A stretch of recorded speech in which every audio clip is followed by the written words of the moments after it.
Well, good morning, everyone. I want to thank you for joining us today to discuss the design considerations for LED. We're excited to have today's discussion with a group of great guests and presenters that are going to join us today. We're going to begin with some introductions. I'll start with myself. My name is Fred Cain. I'm an Industry Development Director for Absen. My focus is on the consultant community and specifiers of technology projects. I've been supporting the consultant community for almost 10 years. In my over 30 years in the industry, I've worked for rental and staging companies, system integrators, technology consultants, and for display manufacturers. Today, joining us is Christian Chimney. Christian is an industry product director for Absen. Christian? Yeah. Yes. Hello. Yourself? Yeah. Hello to everyone. As Fred said, I'm industry product director. And if I describe it in a short way, it's the interface between customer and market and our headquarter product department and R&D. So means for technical and product specific questions, I'm the interface within Absen. Excellent. Thank you, Christian. We also have Paul Vanderplots. Paul is the CEO of ViewWall. Paul? Hi, everybody. Thanks for welcoming me to this talk. ViewWall, we develop products for video wall control management and AV management over IP. So it's a combination of software and hardware. We have an ecosystem of interoperable products allowed to share content on different display surfaces, video walls, monitors, etc. Excellent, thank you. We also have a few folks from Adaptive Technologies Group. We have Javier Montoya and Paul Allen. Gentlemen. Thanks for having us. I'm Paul Allen, President and CEO of Adaptive Technologies Group. We are designers and manufacturers of installation gear for anything audio video, including loudspeakers, video walls, projectors, etc. Excellent, thank you. So today, Absen is sponsoring this event as an opportunity to discuss design considerations for LED. Absen is the world's leader of export LED product from China. Our factory is located outside of Shenzhen in the United States. We are a separate company known as Absen Inc., headquartered in Orlando, Florida. Our company has sales, engineering, and installation expertise inside the United States. And like myself, I'm here to support the design community. So let's dive into our discussion. Christian, I'm going to begin with you, if that's okay. Yeah. I think the most common term that we hear today when talking about LED is pixel pitch. What is pixel pitch, and how is it used in selecting the right LED display for your project? Yeah, so as you ask as a first question, so what is pixel pitch? I'm going to answer that. So it's first of all surface mounted device where nowadays we speak about, and that means we have a small cube or a small device where we have red, green, blue dots inside, means our light source, red, green, blue. And in LED world, and once we mention pixel pitch, it's kind of middle of one device to middle of the other device, and this is in millimeter mentioned. And originally, and if I'm very technical, it's the distance between green and the next green. So it's specifically green. So, but usually it's the same for sure than in the middle. And where it got interesting. So we have started in the past with for example, 16 millimeter pixel pitch, still suitable for outdoor installation. So means kind of this distance, and then also down to 10 millimeter. And then nowadays smallest is 0.7 millimeter, so 0.7, and that's quite small. And where are or how to define the minimum viewing distance is ideally we don't want to see those pixel structure, so those single devices. And once we get a uniform screen, that's the point where we have the minimum viewing distance. And on the other hand, we also can speak about maximum viewing distance, and that is to identify still single information on the screen. So let's say worst case, even it's not the worst. So you have one single pixel line within your content, and therefore on the screen, you still also want to see it from the distance. And because if you are too far away, then it also disappears. So that's the maximum viewing distance. And so every one of us can check the distance to a screen once it disappears. There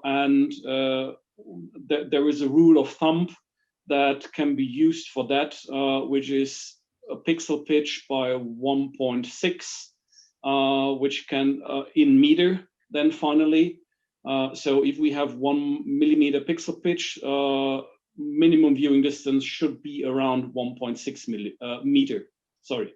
So that's the story about pixel pitch, distances, and so on. Excellent. So when you look at a standard LED configuration, you see a cabinet design, or a 16:9 aspect ratio cabinet design. And it's generally the exact same cabinet for different pixel pitches. So how do different pixel pitch sizes relate to resolution and density inside that cabinet? So indeed, that's an interesting question, because we're starting with the pixel pitch. We then come to the second choice we need to make for an installation is the screen size, and there we can start from different perspectives. So we can start with the final dimension of a screen. And the pixel pitch we want to have, but more common is that we have a screen with for example, 110-inch dimension, where we want to get HD, so 1920 1080 pixel resolution in. And if that is the case, we end up in, for example, 1.2 millimeter pixel pitch. Another example would be 138-inch. And with also HD resolution, there we get the slightly bigger pixel pitch of 1.5 millimeter. And this is what need to be considered in advance, and ideally without scaling. But there we come back to what is LED for. So it's not only standard size, it's also customized sizes. So, and then we get a bit more guided back to the viewing distance and resolutions we want to show on. So the same calculation, by the way, we can also do with 4K, as 4K is getting more and more popular instead of speaking about HD. So we have to consider not only the size of the screen, but what resolution we end up with based on pixel pitch. Yeah, that's the summary of that, yeah.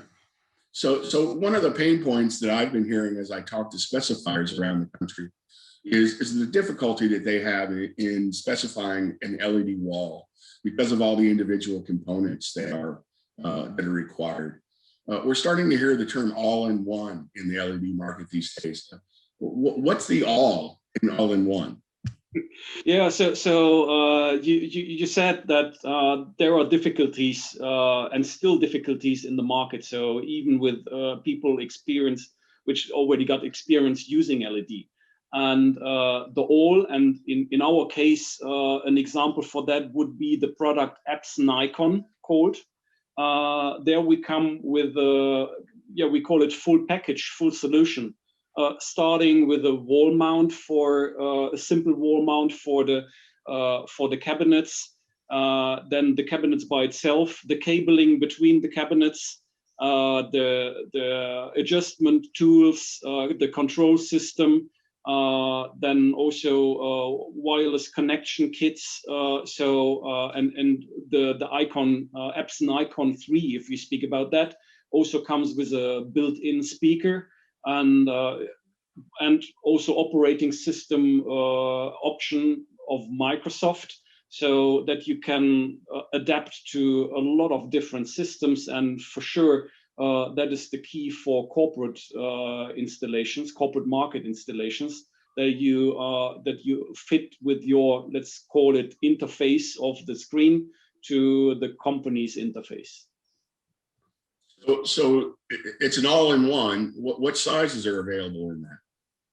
So we do have different standard sizes. We start with 110 inch, then next is 138, and then up to 220. So but please don't be limit on that, because this is the all-in-one package. And I need to come back to advantages of LED. So it's also the non-standard size, and we can also create, for example, two of those standard ones side by side to have a widescreen application, for example. So for having left side conference windows, and on right side in the conference room the PowerPoint running or similar. So please don't get limit on just the sizes I mentioned. Okay, terrific. So over the last couple of years, we've seen a significant reduction in the price of smaller pixel pitch units. At the same time, we're seeing smaller and smaller pixel pitches. You mentioned down to 0.7 millimeter. What new technology is driving the smaller pixel pitch and the lower pricing? And how does that new technology impact the design of systems? Yeah, so let me explain shortly about different LED technologies. So once in the past, let's call it, we started with DIP technology, where there have been single devices, single big dots for red, green, and blue.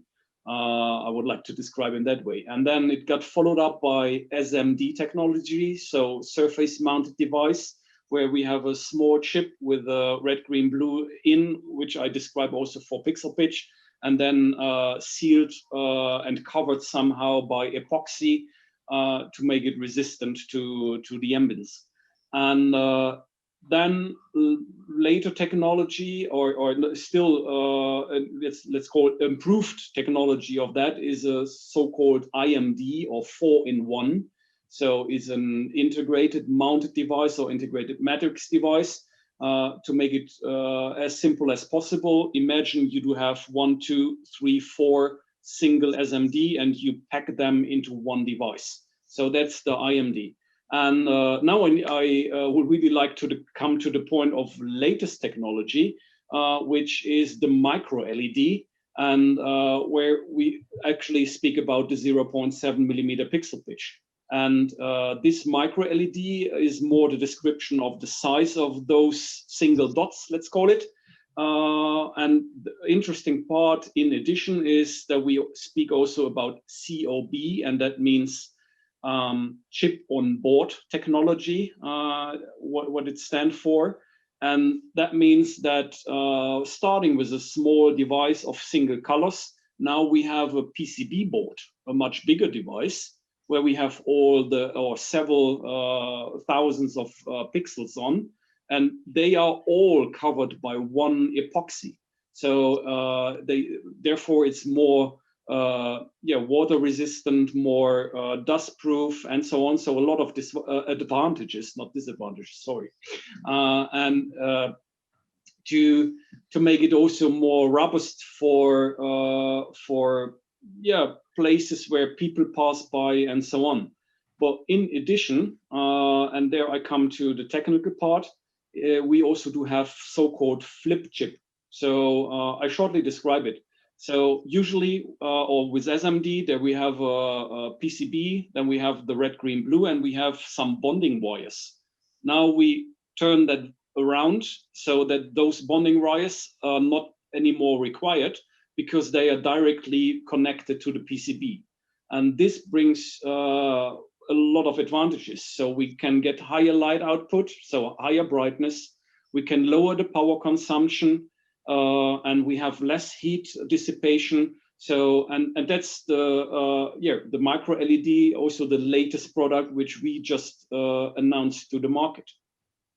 And so you also ask about impact and pricing. And that's like usual in all technologies. So it's available by now, and once really, let's say, big mass production gets started, then the price also get leveled down with new technologies. Great. So it's the old adage of make one and it costs $1 million, make $1 million and it only costs one, right? So, all right. Well, let's turn to Paul for a discussion about his products. Paul, we see the word, and you've used it quite a bit, the word hybrid. Our systems, have to reach out to so many different types of sources these days. AV, IT convergence has created the need for a hybrid approach to AV design. What does the hybrid approach in AV mean to you exactly?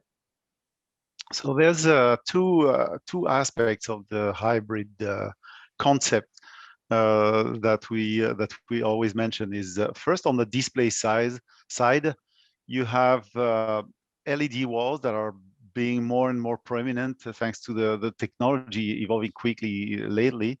And you have LCD monitors also in organizations. So more and more the content has to be distributed across the different display surfaces, whether it's LED video walls or individual monitors or TVs across the organization. So the first aspect of hybrid is on the display technology. So it's different types of display technology, different resolution. Like Christian was mentioning, one of the advantage of LED walls is that you can choose the aspect ratio you want. You can fill up a wall with LED tiles and bring in any image you want there, which is not possible with LCDs, for example. So the technology, the way you address this technology is different, because your content is also, there is a hybrid aspect on the content, where in some places you'd have a direct HDMI connected to a display or to a video wall controller, whereas you can also have other content that comes from web pages, from RSS feeds that becomes also interesting content. It's completely different format, and the whole range of encoded streams through the IP network. And there you also have a range of different types of streams, whether you're looking for a high resolution, low latency, or high resolution, high latency. So there's different formats, different types of encoding and distribution that you have to take care of when, like the view wall systems, where you have to manage all these different contents and you want to display them on any surface. Because the user doesn't really care what's the format of the source and what's the format of the display. The user, all they want to do is drag and drop content on a display. And that's what we're trying to achieve with our ecosystem of products. So making this layer of hybrid, both on the sources and displays, transparent for the user. For him, it's visual content he needs to distribute. Excellent. So as you mentioned, when we thought about video walls a few years ago, you mentioned the LED walls, or LCD walls, I'm sorry, and the fact that they're locked into the 16:9 aspect ratio and you don't have a lot of flexibility. And as both you and Christian mentioned, one of the beauties of LED is you have the ability to customize your shape and your aspect ratio. What does it mean when you have to manage sources in all these different aspect ratios? Can you explain how designers can identify potential challenges and manage this? Yeah, and it's not really challenges; it's things to look at. With LCD walls, you've seen projects where people were trying to fill up the wall of their room with LCDs, but I mean they were limited to the height of the size, and they weren't able to really fill the room because they were always limited by the 16:9 aspect ratio of each monitor, even on the video wall. With LED walls, you can literally fill up a room. I mean, you've seen videos where you have the wall of the lobby and architectural displays with the doors in the middle, or a lift entrance and stuff like that. That's all possible with LEDs. Now, to drive that, you need also a user interface that allows you to drag and drop content to these walls without thinking, oh, I have to be careful about the aspect ratio and that my image does not get stretched and so on. Because the user, same thing, he doesn't really think about aspect ratio. He has some content, he distributes it. So with the view wall systems, you're able to drag and drop the content, resize it while maintaining the aspect ratio. And the user now sees the LED wall as just a wall where he can put any poster and resize the posters, which are the sources. So it's a very different approach than sending some content on a display or a group of fixed displays. With LED wall, you have many more capabilities. But if you don't have a user interface to make that easy, then everything has to be programmed in advance. So if you want to send a mix of content, let's say you have a nice background of a nice scenery, and in the middle you want to put a video conference like a broadcast presentation in a corporation, then you have to think about the aspect ratio and where you want to put these images. But with LED walls, you can just move them around. There's no edges between the monitors and so on. Right. That's, I want to remind our audience today, if you have questions as we move through, please post them in the question and answer section rather than in the chat room so that we can get a chance to respond later at the end of the presentations. So, Paul, again, we're talking about, the hybrid approach and all these sources coming in from RSS feeds and web pages and from everything else, and then distributing it out to a group of displays in an enterprise. What can designers do to ensure that they have signal integrity, that the signal integrity is maintained in this distribution process? Yeah, and that's also an interesting point, especially with the LED walls. One of the advantage of LEDs is that you have a very high contrast compared to standard LCDs. So it would be a pity to transfer images that have lost some of their integrity and lose some of the image quality when you send them to such a large video walls. So of course, the keeping the pixel integrity means trying to encode it the least possible, but still be able to transport it from the source to the display with a reasonable latency or almost no latency, depending on what you're looking for. But the integrity is important, like in the color depth. In many cases, when you encode a stream and you decode it, you may lose some color depth. So you have to be careful what type of encoders and decoder you're using to make sure you keep your 444 color depth. And of course, that makes the project a bit more expensive. So you can choose for those sources where you need, well, the source integrity, the image integrity is very important. You can spend a little bit more to those specific encoders that allow you to keep 100% imaging integrity. But then for other images that are transformed, like encoded H.264, and where you don't care too much about the latency and the compression would not affect too much the image, then you can use lower cost encoders and decoders. And then that allows you to really fine tune your project and make sure you keep the right quality for the right source, and save a bit more on the other sources where adding quality will not add to the quality of the image, because the source itself doesn't have a high resolution, for example. So, and again, that's the hybrid approach you can have when you design a project.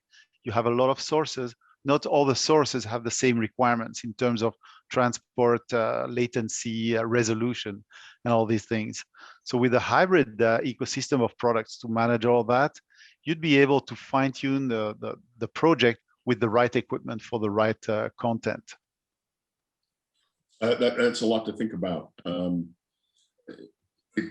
Yeah, it can be tricky from time to time, but that's what we're here for. So we invite consultants to contact us, and but it's good to think about it, not just let's take the best of the best, put it everywhere, and have a project that's way above the budget of your customer for nothing.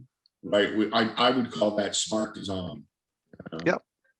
So now that we've, Christian's helped us pick the LED wall, and you're helping us pick the ecosystem, Now what does a designer need to do to control all of this and manage these systems? How does your platform help designers with those functions and controls? So the advantage of our platform is that you can configure the whole system when you deploy your encoders, decoders, video wall processors. All the configuration can be done through drag and drop. So once you've installed all your equipment, you decide, okay, I want a view where I want those 3 sources spread out in a video wall in a certain way. You can save that. You just do that through drag and drop, save that. A combination of sending this layout on a specific video wall and a same layout on different monitors just through drag and drop. Once you're happy with your different presets you have, you can save them even as presets or layouts in different surfaces.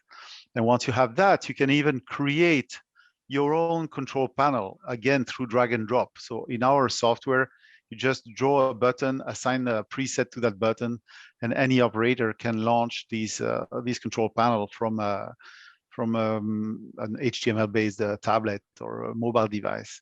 So most of the configuration can be done through drag and drop. And in visualization is very important, because when you enter a project, you ask the customer, okay, what kind of layouts do you want? What do you want to show when, and how do you want to do that? Well, it's a new room, it's a new setup. I don't know. I guess I'll want these images there and these images there. That could be a nice preset. And 1 month after you've delivered the whole project, then he's calling you. He say, yeah, well, actually this preset is pretty good, but could you just change an image position there and add this source there? And if you need to call a programmer just to reprogram all these presets, can be very, very expensive. But with a drag and drop capability, you can just tell your customer, just readjust the preset and save the preset like you want it. And you don't have to even change your control panels if you keep the same preset name, and then you fine tune the presets you want to see them. And that's only possible if you don't need to program all those presets. So it's a much easier operation that Exactly. end user could make a change to their configuration and not have to call their system integrator again. Yeah. We've seen so many video walls where people had their video wall, they had some presets, they were not very happy. They say, yeah, but we don't dare touching it because we don't know how to move those images, and then we're afraid we're going to lose the preset we have. So, but with our products, with drag and drop approach, it's much easier for them to really use their video walls 100%.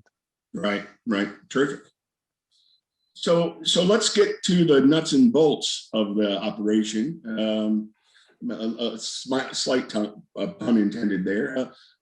Let's talk to Paul and Javier a bit about structure. When you're first approached about a quote, about doing a quote for structure for an LED project, what are the things that you need to know to get started? And it must be more detailed than just the size of the wall. Well, obviously the physical attributes are important. So yes, the size of the wall, the weight of the wall, as well as what tile will they be using, so the model tile. We start with this information, we take it into consideration. Then plus we look at the structure itself. So the wall, the ceiling, the ground. We take all this into consideration just to make sure that the structure is going to be able to support the wall that they intend on building. From there, we look at whether it's going to be straight, if you guys intend to have a curve in this wall as well as any ADA compliance, ICC compliance. Any information that could be given to us would help us, or would help any designer get their design back quicker and faster, as well as how high off the ground they need the first tile.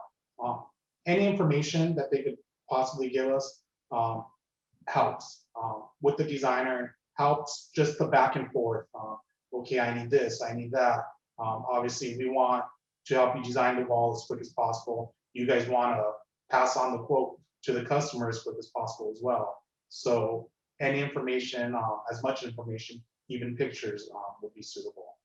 The reassuring thing is that no matter where the client wants to put the video wall or what size, so far we've been able to handle them all mounting, flying them, ground supported, building separate structures, etc.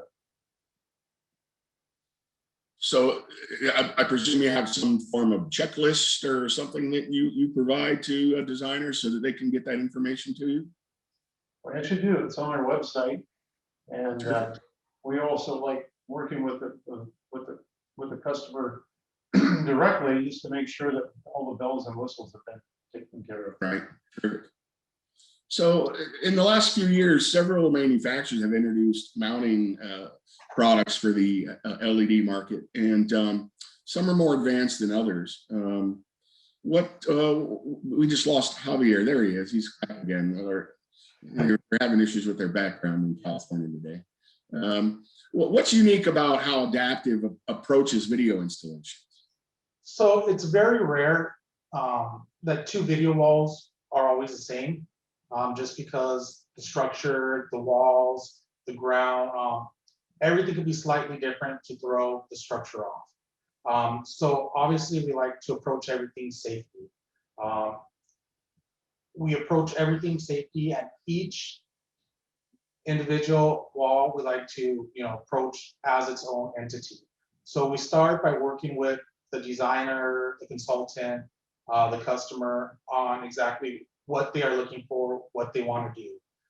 From there, we bring back all information. Once again, that we gathered as for the first question, we bring back all that information and we do our initial design. We'll submit that to the customer for review and incorporate any changes that they might like. Once we get those changes back, we'll submit it to a third-party structural engineer, just to make sure there's no conflict of interest. And once we have the approval from the structural engineer and the customer, we'll put it into fabrication. Now, what makes a lot of this different is that we do everything in-house, from our design to our fabrication to our pack out. So our engineers actually look at this the whole way through. And one good thing about that is, as I'm sure everybody out there all knows, is that customers do like to change things up until the last minute. So whether it's for cable management, whether it's for putting a server in the back, whatever ideas they might have, we could accommodate that up until our fabrication. So we run it through. We run it through. Yeah, I see that you're sharing some photos there. We run it through, okay, and then the very last end, we bring it, once before it goes to paint, we do a dry fit, which you see right here. So we make sure all the pieces fit together this way, so when it goes out in the field for installation, there's no hiccups, there's no surprises, okay, this is too short, or this piece isn't fitting. Therefore, we make sure that the customer, they're able to get their video wall there in time. The contractors are able to put it up with no hiccups, so they save, in time and money for labor. We really wouldn't want to have this return from, say, New York to change the whole. So we make sure it's right from the very beginning. What you're looking at right now is installed into a theme park and represents half of the vertical towers. So as you can imagine, it's a pretty good sized video wall.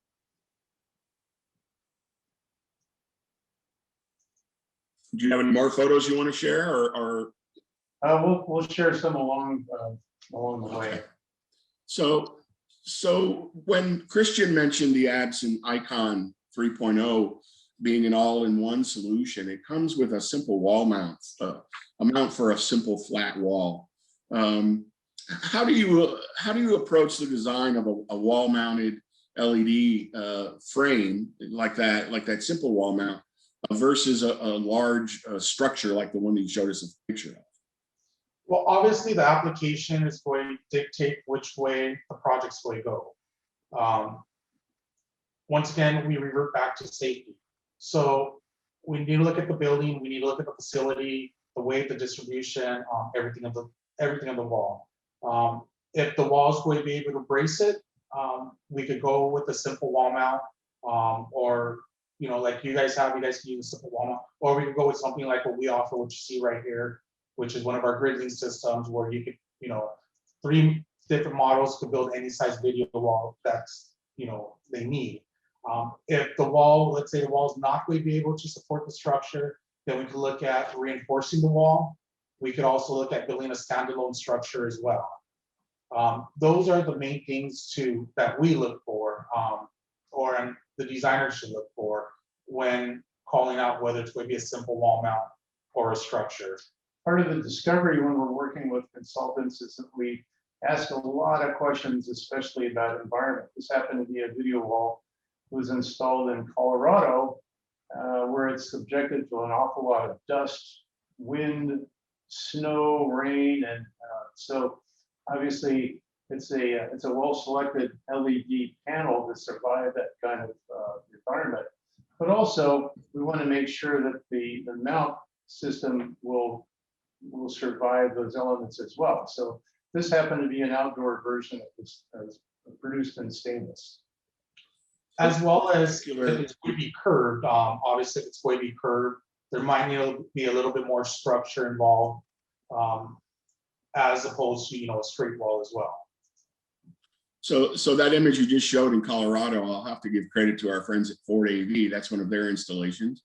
And it also happens to be an Absen LED wall. So thank you very much for showing that photo. Sure. So we've got displays in our portfolio that can be hung or suspended, like our Acclaim series, as well as our K+ and the Absen icon that Christian's been talking about.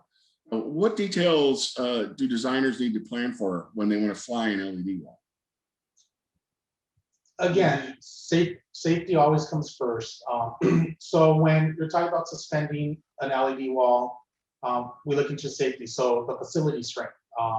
What are we mounting to above? In this situation right here, this is the Absen Acclaim series in the Long Beach Airport.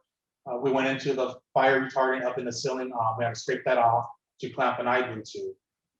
Once again, these I-beams were able to support the load, obviously, which is key. Once you have the facility strength, you also look to overload the overall load of the video wall. So if we're doing to a wooden beam, is that wooden beam going to be able to support it? Then how far down do you want to bring the video wall from the beam itself? In this case, it was a short distance. Some places like to bring the video wall, down more as a backdrop. Some places like it to be motorized. So if it is going to be motorized, how many positions do they need it? Do they need a stow, show, and a service position? If so, then that's something that we would like to know as well. Just to make sure that, once again, the structure itself can support it, because now you're talking shock loads. So that's a little bit more in depth to get into. But all these would be things to look into. Just a little bit more information is that not only are we creating custom video walls, but we have an awful lot of load-rated structural attachments that can be used, pipe attachments, beam clamps, and those kinds of things are actually standard products that we can supplement the custom design and provide a complete solution from, in this case, the beam down to the video wall.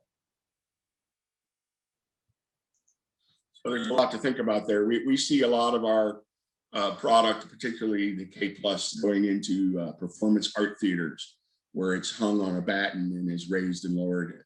The fact that it's a very thin product makes it easy to integrate in those. And also, you just mentioned it's a very thin product, so there's a lot of flexing going on.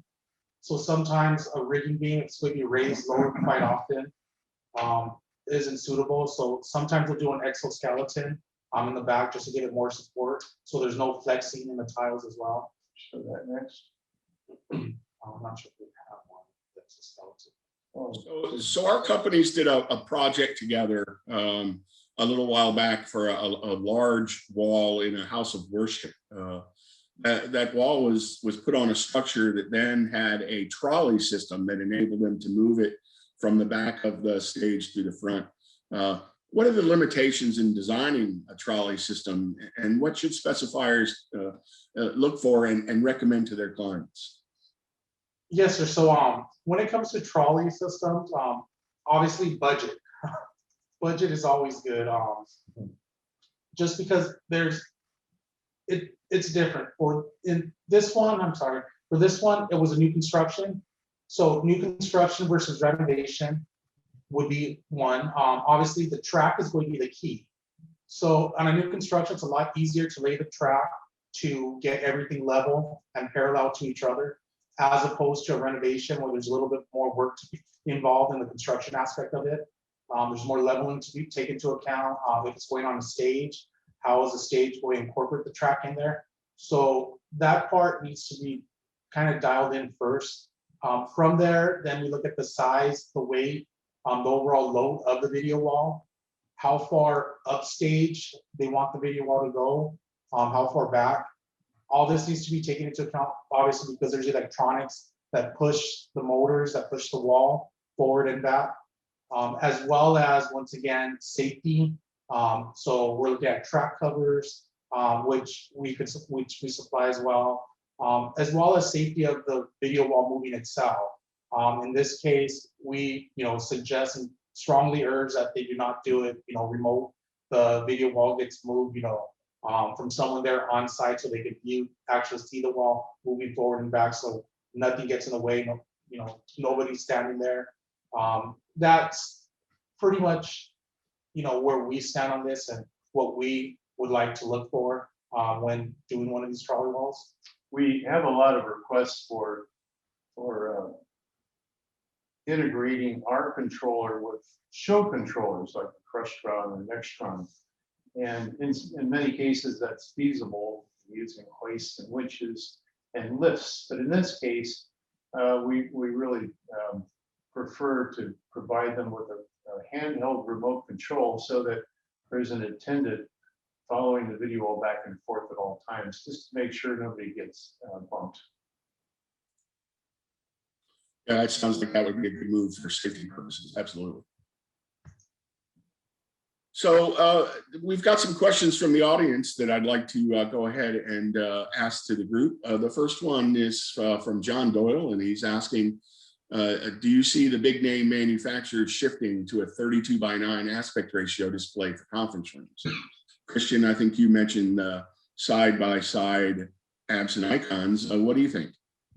Yeah, so I don't see really shifting to that. So I think it's just a specific application. So it really depends on the application. So if I do have in mind meeting rooms, standard meeting rooms, they will still continue using 16:9 aspect ratio or similar. But once we have an auditorium, for example, or a boardroom, then there might be 32:9, so means two of those devices side by side. And as I mentioned, to give them the opportunity to have different contents on the screens at the same time. So left side video conferencing, and on the right side PowerPoint presentation or some documents to study about. So for sure it can also be done on one screen. So it's just a question of the space and you do have for that, and the money you want to invest finally. But it's not really shifting. It does always come down to money, doesn't it? Yeah. So we got a question from Richard Bumpus up in Dallas. It reads, Paul mentioned sizing content on the wall, but if the aspect ratio of the content is to be maintained, there will be unused portions of the wall. Is it easy to fill the unused area with a color or background, or can it just be black? Do the LEDs actually go off when no image is maintained to them? I think the user deforming the content to fit the non-standard LED wall is much more dangerous. That maybe be a question for both Paul and Christian, but Paul? Yep, sure. So that's an excellent question, and of course the user doesn't really understand the concept of aspect ratio. So it's important in the user interface to make sure to keep the aspect ratio. Now, when the aspect ratio does not fit the aspect ratio of the wall, the aspect ratio of the source does not fit the aspect ratio of the wall, of course there will be some unused space. But a non-standard aspect ratio video wall can allow you to put multiple images side by side or one under the other. And that's how you fill up the space And if there is still some space, some unused space, as you say, it can easily be filled with a solid color, or most of the cases it's filled with a background that's preset. So with a non-standard LED wall, generally what customers do, they have a graphic designer design an animation or an image that fits pixel by pixel the video wall. So to have a background image, and then you put your sources as picture in picture on top of that. That's generally how it happens. Another way to fill up the space is with, let's say, one single source, is to crop the source so that the aspect ratio of the source matches the aspect ratio of the video wall. That's if you want to stretch an image and fill up all your video wall. So, and that's also easy to do with our systems. But it's a true question, and we have to give the users tool to make all of that easy. So as you before, as you're designing the solution, originally having an understanding of each source, its aspect ratio, where it's going to be distributed, how it's going to be displayed is important in that process. Yeah. So Christian, to you, the question about what happens to the LED when there's no image match? Yeah. So that's definitely my part. So let's say the whole LED screen is a kind of always on system if you don't switch it completely off. So means all single LEDs which are not used, which supposed to show black, they are still in kind of on condition waiting for the next signal. And but with some of our products, we do have clever algorithm in that during those times, at least the power consumption can get lowered. So to save energy and to follow our carbon footprint. And but it's still, as I said, kind of paying attention. So once there comes the signal to show something again, but it's not really off. So it's dark. It's just not off. Yeah, exactly. Great, perfect. So another question from Ms. in Marketing in the TOLA region, Texas, Oklahoma, Louisiana, and Arkansas, one of our terrific marketing rep firms. They're asking a question about the adaptive mounts. Can adaptive build mounts for all of the Absen product models or just specific ones? Yes, we can build them for all of them. The important part is if we do it in a modular way. So what you saw on that library wall happened to be comprised of a couple of 2x2s and a 1x2 that provided that 5x2 display. But you can add those different combinations of the 1x1, 1x2, and 2x2 to create virtually any size that you want. That particular model is designed just for that For the XD model. XD, correct? So we would have a different model, looks very similar to that's sized for the other models. So just if I can add something, so the XD, which just got mentioned, is for outdoor fixed installation. And for indoor fixed installation, let's say, is much easier. So the sizes are similar, and within Absen, we also take care that if we speak about different generations and similar cabinet sizes, then for sure we try to keep the mounting holes on the back to have that adaptive mounts as good as possible. And as I said, so for indoor is sometimes easier, or even for outdoor, just with the XD series, we now have a new follow-up product, which is called Aurora.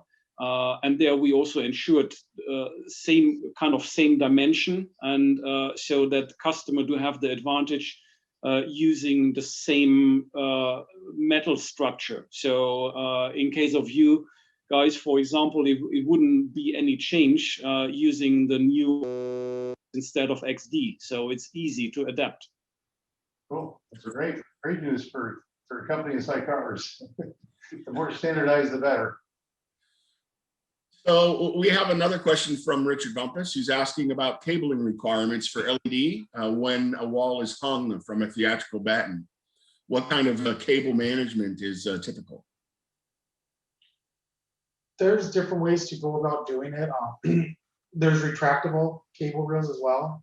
That's probably the most common, the most cleanest out there.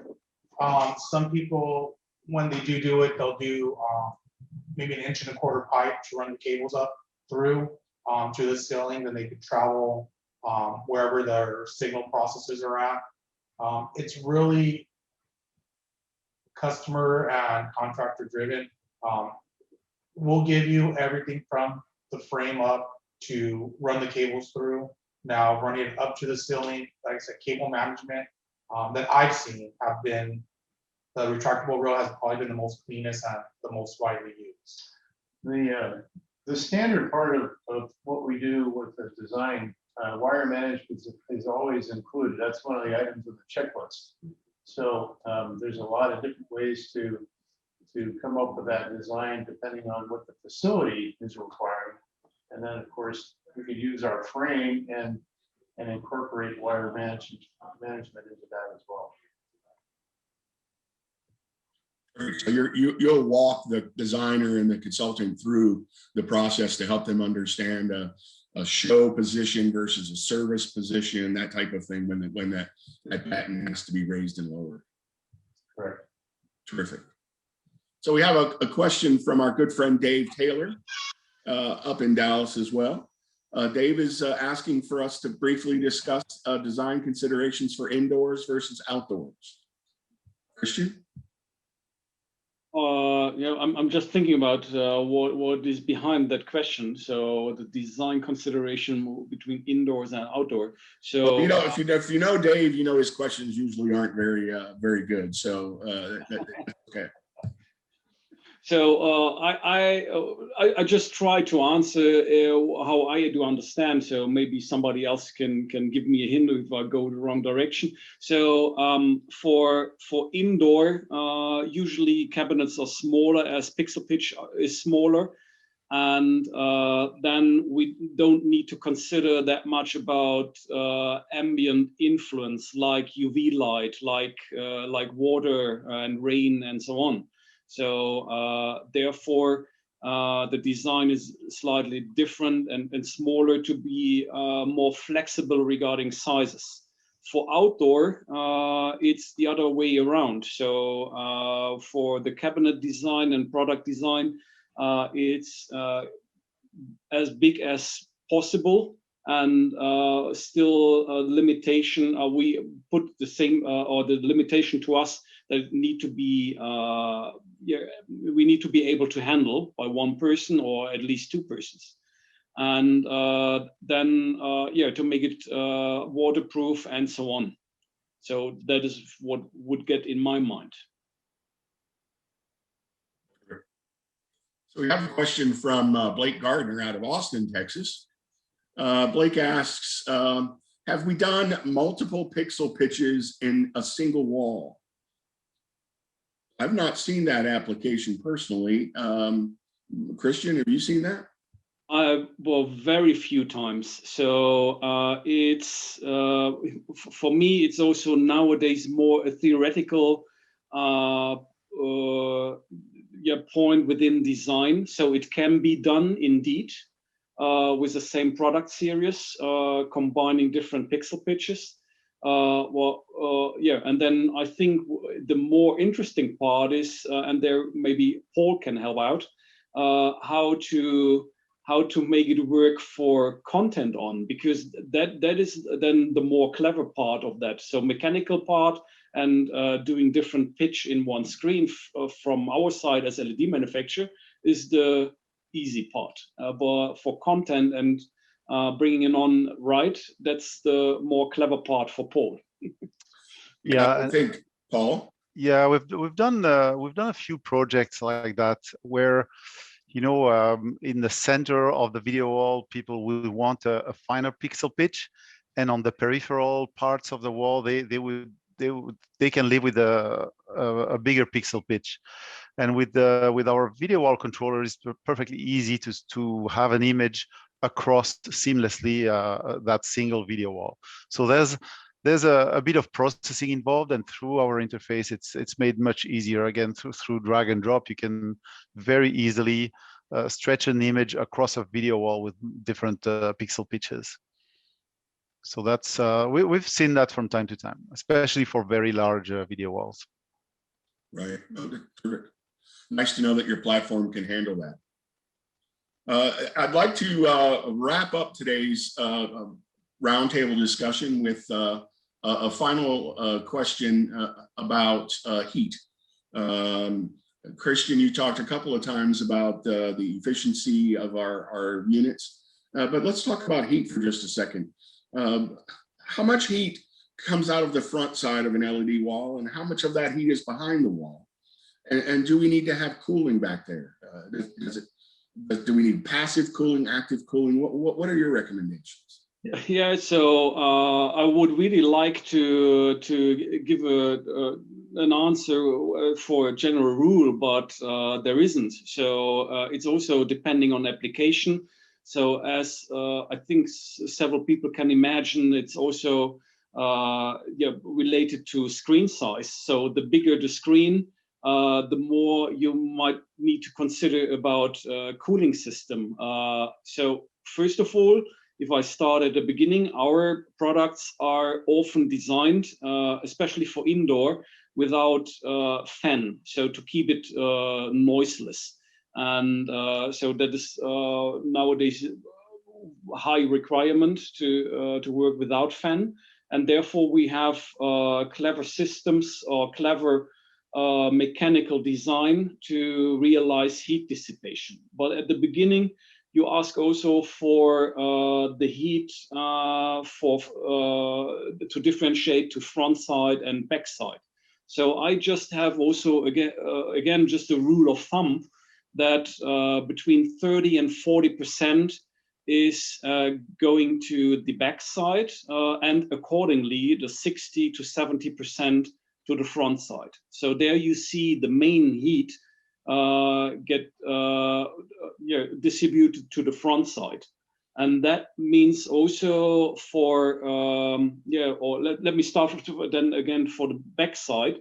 Usually if there is a little bit space behind, and that again need to be kind of calculated slightly on screen size. If you have a chimney effect, so similar than my last name is pronounced, if you have the chimney effect, then you have a kind of natural, and if there is the space, but once it's there is no space underneath and above, so for an heat flow behind, then you come to the point where you also need to consider about active cooling.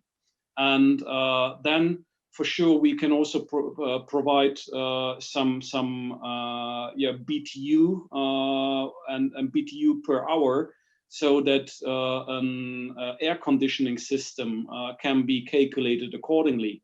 And as I said, the majority of heat is going to the front side, so it's released to the room where it's get installed. So therefore, the heat, the AC, the air condition can cover that usually. So it's definitely something that we need to calculate as part of our design process. Yeah, right. So it, as I said, so there are several variables, and if we speak about high brightness products, so 3000 nit and or above, which also exist for indoor applications, then everyone can also, for his technical understanding, imagine that we have also higher heat dissipation. And so there are too much variables to make a general rule. Okay. So something to consider. Well, gentlemen, I'd like to thank you all for attending today's roundtable and being guests for our audience. Our audience, I'd like to thank you for joining us. If you have any questions or comments or would like to follow up with any additional information, please reach out to us. You can use the email address consultants@usabsen.com. Again, that's consultants@usabsen.com, consultants with an S, and that will get replies back to you as soon as possible. So thank you again, and I appreciate your time, and we'll see you on our next roundtable. Thank you very much. Thank you. Thank you all to all of you and the audience.